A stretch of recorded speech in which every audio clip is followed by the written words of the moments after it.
If we do find a treatment, or even this is for any pandemic in the future or any major situation in the future, do pharmaceutical companies have a right over any treatment that's made? And do governments get access to a vaccine to manufacture or to give to their citizens, or do they have to buy and bid to pharmaceutical companies like we're doing right now?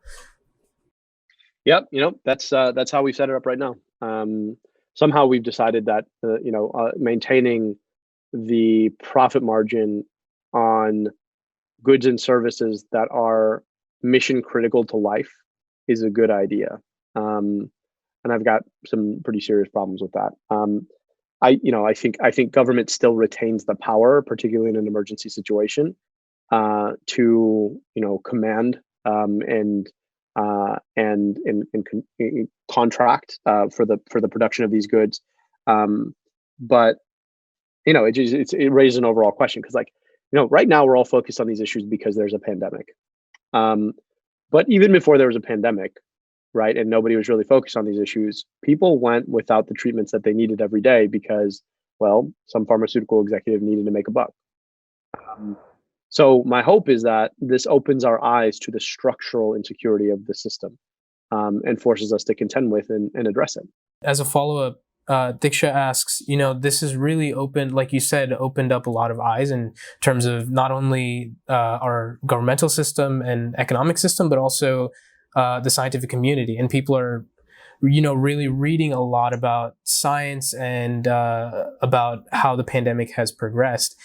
How do you think we were doing before in terms of communicating scientific advancement and health advancements? And what should we be doing in the future so that people understand, the severity of these things in the future? Yeah.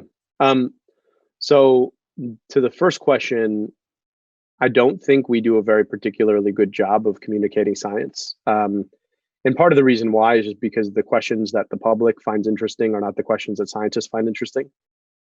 Scientists generally want to know what we don't know and then answer it, whereas the public kind of wants to know what we do know.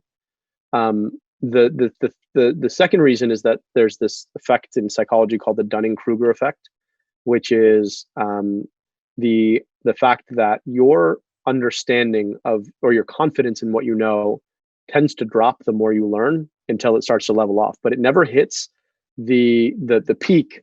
And the peak is just after you learn a little bit, right? So you'll find, your uncle read an article about something and thinks they're, an expert. Where when they're actually talking to a real expert, that real expert's a lot less confident in what they know. So you end up having a lot of scientists who are who lack the confidence to speak off the cuff about something that they know really well.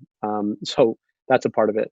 The third problem is that, um, there's something about the way in science, the way we reason, that is somewhat dry and doesn't really speak to what people are interested in hearing.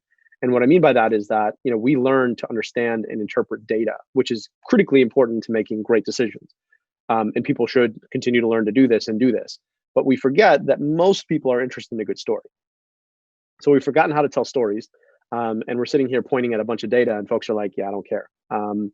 And so we need to be really good at telling stories. And then lastly, there is a just baseline level of lack of education that we've done around science literacy in our country. And we just need to start investing more in science literacy and making sure that people understand data and how to think like a scientist and how to bring skepticism to a question, how to debias the information sources that you get.